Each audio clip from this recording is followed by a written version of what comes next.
ଶାଶୁ ବୋହୂ କର୍ମ କ୍ଷେତ୍ରକୁ ଓହ୍ଲେଇ ପଇଲେ।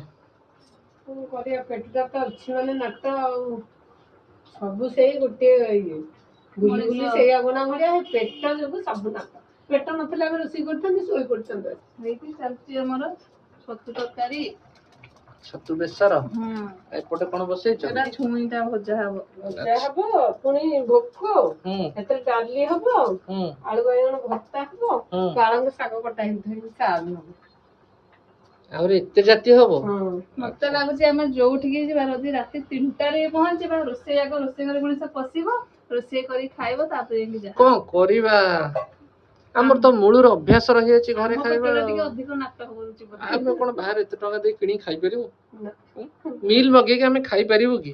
ବିସ୍କୁଟ ଗୁପଚୁପ ଏଗୁରା କିଣିକି ଖାଇପାରିବାନି ନା ଏଇରା କିଣିକି ଶୋଇଯିବୁ ତାହେଲେ ଭଲ ଭାତ ଫାତ ଅଧା ଦିନ ରାନ୍ଧିବାନି।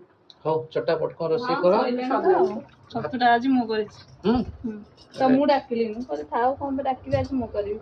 ଠିକ ଅଛି ହଉ ତମର ବୋଉ?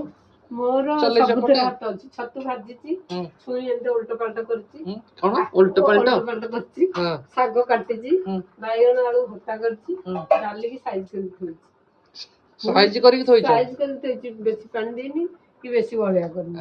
ମୁଁ କରିଛି ମୁଁ କରିନି ତୁ ହବ